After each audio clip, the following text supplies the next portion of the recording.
Halo sepuh-sepuh, gimana kabar kalian? Pada sehat-sehat aja ya kan? Sebelum itu, Mimin ucapkan selamat datang di channel Al Series, tempat bagi para pecinta donghua mendapatkan spoiler menarik seputar donghua favorit. Bagi kalian yang sudah nonton spoiler sebelumnya, Mimin ucapkan xie.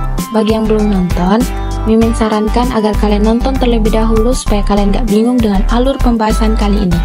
Jadi, tanpa berlama-lama lagi, langsung saja kita masuk ke pembahasannya.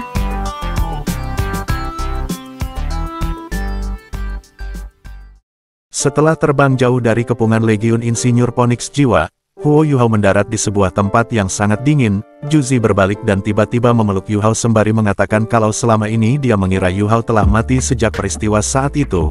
Huo Yuhao berusaha menenangkan Juzi untuk tidak perlu khawatir karena dirinya pasti tidak akan mati dengan mudah. Juzi yang merasa sangat bahagia setelah bertemu kembali dengan Yuhao menjelaskan bahwa setelah dirinya menjadi permaisuri Kekaisaran Ryue, ia tidak pernah lagi merasakan perasaan bahagia seperti saat ini. Kini dia telah menjadi pemimpin pasukan besar di medan perang. Meskipun ia merasa kalau hal ini tidak baik untuknya, akan tetapi ini juga tidaklah buruk bagi dirinya. Juzi kemudian bertanya apakah Yuhao adalah orang yang menghancurkan alat jiwa pengintai udara Kekaisaran Ryue. Yuhao mengangguk menjawab kalau dirinya memang benar adalah orang yang menghancurkan alat jiwa pengintai udara milik Kekaisaran Ryue. Mendengar ini, Juzi menghela nafas dan berbalik menatap ke arah di mana pasukan Legiun Insinyur Jiwa Phoenix berkemah. Ia mengatakan bahwa dirinya tidak pernah berpikir bahwa perkataan yang saat itu dia katakan akan menjadi kenyataan. Hal yang benar-benar tidak ia inginkan akhirnya terjadi.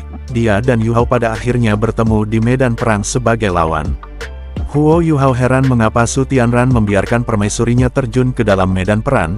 Juzi menjawab bahwa Su Tianran adalah orang yang sangat peka terhadap bahaya. Selain itu dia bahkan tidak percaya dengan orang-orang terdekatnya kecuali diriku. Saat itu saya menyelamatkan hidupnya ketika dia berada di masa yang paling sulit dalam hidupnya. Oleh karena itu dia selalu mempercayaiku. Pernikahan kami hanyalah proses seremonial. Kamu dapat mengatakan bahwa saya adalah istrinya, akan tetapi lebih akurat untuk mengatakan bahwa saya adalah orang yang paling dia percaya. Kekuatan militer selalu yang paling penting di matanya. Oleh karena itu dia mengutus saya untuk memimpin pasukannya. Juzi bahkan mengungkapkan bahwa Su Tianran tidak subur alias mandul. Sejak pernikahan mereka hingga sampai detik ini, dia dan Su Tianran tidak pernah tinggal bersama. Huo Yuhao yang mendengar perkataan Juzi menjadi heran mengapa dia berbicara seperti itu di depannya di saat hanya mereka berdua di tempat ini. Selain itu jika rahasia Su Tianran diketahui publik, kemungkinan tahta Su Tianran akan terguncang. Juzi menjelaskan bahwa ia memberitahukan semua ini karena di hatinya posisi Yuhao melebihi Su Tianran. Terlebih lagi Juzi percaya Yuhao tidak akan mengatakan rahasia ini kepada siapapun. Setelah sekian lama tidak bertemu, Huo Yuhao telah tumbuh menjadi pemuda yang sangat kuat. Meskipun saat ini ia belum menembus level Douluo, namun Juzi dapat merasakan bahwa keberadaan Yuhao jauh lebih mengancam daripada Feng Hao Douluo. Juzi berusaha membujuk Yuhao agar bersedia berdiri bersama menaklukkan seluruh benua. Akan tetapi Yuhao jelas menolak tawaran tersebut dengan mengatakan bahwa kita adalah dua garis yang tidak lagi dapat bersama. Kamu memiliki ambisi sementara saya memiliki motivasi saya sendiri. Yuhao lalu meminta agar Juzi mempertimbangkan berapa banyak nyawa yang harus mati dalam perang untuk mencapai tujuannya ini. Juzi dengan dingin mengatakan bahwa kesuksesan dibayar dengan nyawa dan masa depan harus dibangun di atas sungai darah. Mendengar itu Yuhao berkata, aku tidak menyangka kamu akan menjadi wanita berdarah dingin yang tidak jauh berbeda dengan Master Jiwa Jahat. Meskipun aku tidak tahu apa yang kamu rencanakan, namun aku harus memperingatkanmu bahwa Kekaisaran Ryue sedang bermain api dengan bekerja sama dengan Gereja Roh Kudus. Gereja Roh Kudus memiliki begitu banyak Master Jiwa Jahat yang sangat hebat.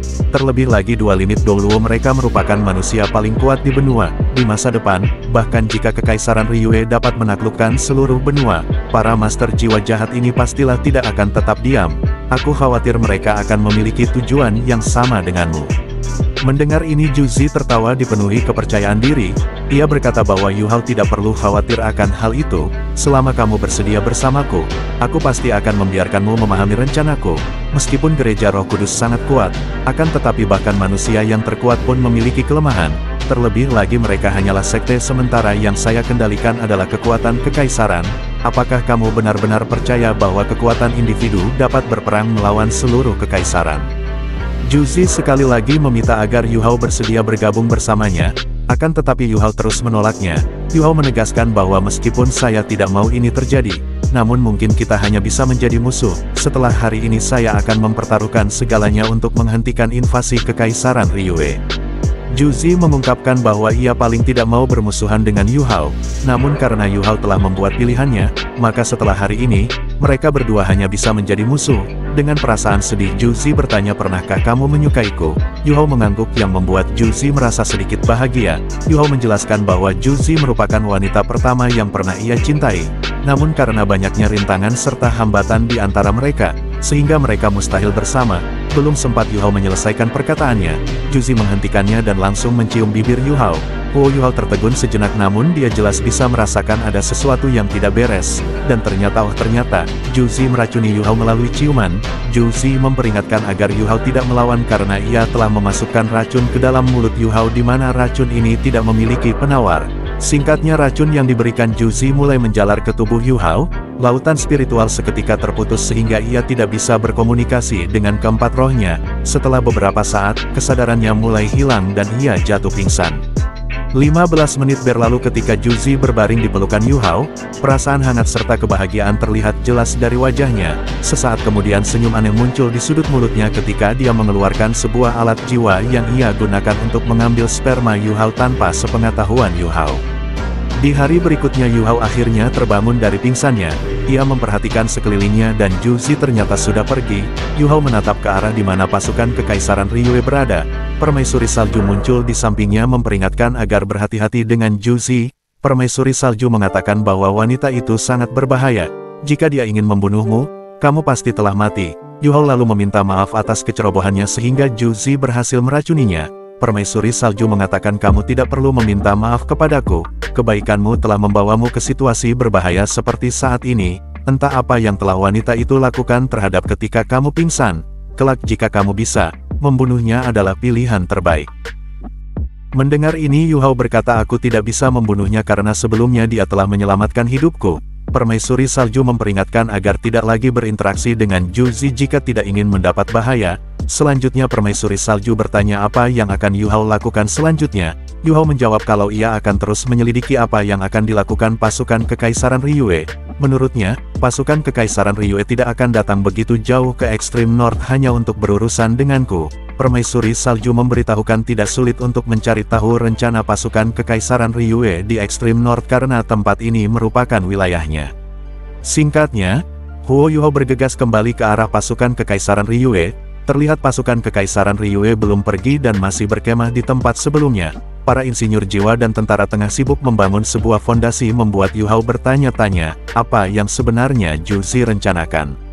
Selama 1 hari penuh Yu Hao terus mengamati pergerakan Kekaisaran Ryue dari kejauhan sebelum akhirnya sebuah mesin bor besar menarik perhatian Yu Hao. Melihat ini, Yu Hao bertanya-tanya apakah mereka mencoba menggali tanah Extreme North. Namun apa yang ada di bawah tanah?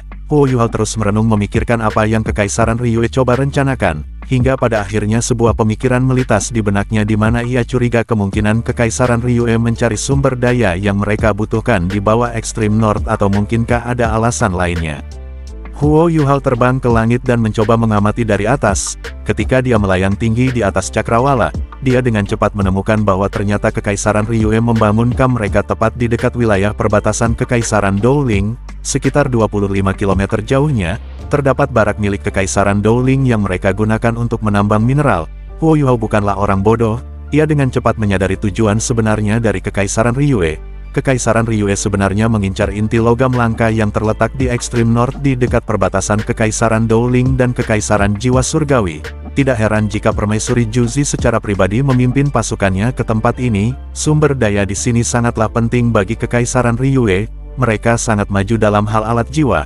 Namun untuk membuat alat jiwa, terutama alat jiwa tingkat tinggi, mereka tentu saja membutuhkan cukup banyak material berkualitas tinggi. Setelah menyadari tujuan sebenarnya dari Kekaisaran Ryue, Yu Hao bertekad untuk tidak membiarkan mereka berhasil.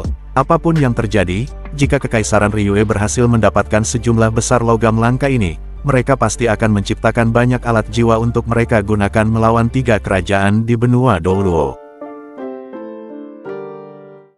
Yu Hao menegaskan bahwa ia harus mencegah rencana Kekaisaran Ryue, namun aku tidak mampu berurusan dengan mereka seorang diri. Akan tetapi sama seperti yang dikatakan Permaisuri Salju, Extreme North merupakan wilayah kekuasaan Permaisuri Salju dan Permaisuri Es. Di masa lalu, status Permaisuri Salju di Extreme North bahkan sama seperti status di Tian di hutan Great Stardoll. Tanpa menunda waktu, Huo Yuhao menyalurkan pikirannya memanggil Permaisuri Salju serta Permaisuri Es. Setelah kedua rohnya muncul, Huo Yuhao menjelaskan bahwa aku telah mengetahui rencana licik Kekaisaran Ryue. Mereka sebenarnya mencoba mengekstraksi logam langka yang ada di tempat ini. Yuhao lalu bertanya bagaimana cara menghancurkan operasi mereka sehingga mereka tidak bisa mendapatkan sumber daya di tempat ini. Permaisuri Es menjawab, bukankah itu sederhana? Kami akan mengusir mereka kemudian mengekstrak sumber daya ini sendiri. Putri Salju membenarkan perkataan Permaisuri Es. Putri Salju berkata, kami akan mengusir mereka dan tempat ini akan menjadi milik kita. Bagaimanapun ini adalah wilayah kami. Siapapun yang ingin datang ke tempat kami untuk menjara sama saja dengan meminta untuk dibunuh. Apakah kamu lupa apa yang kukatakan sebelumnya? Extreme North adalah wilayah kami dan kami adalah pemimpin sejati di tempat ini. Setelah menjelaskan rencananya, Permaisuri Es kemudian membawa Yuhao ke inti Extreme North. Sementara itu di dalam tenda Komandan Legiun Insinyur Jiwa Phoenix Api, terlihat Juzi sedang memberi perintah untuk membangun beberapa jebakan untuk Yuhao. Ia yakin Yuhao pasti akan datang kembali demi menghalangi rencananya. Sebuah senyuman misterius melintas di sudut mulutnya ketika ia bergumam di dalam hatinya mengatakan, Yuhao, setelah kamu pingsan, ada beberapa hal yang tidak kamu ketahui. Tahukah kamu bahwa kebahagiaan yang telah kamu berikan padaku akan tetap di sisiku?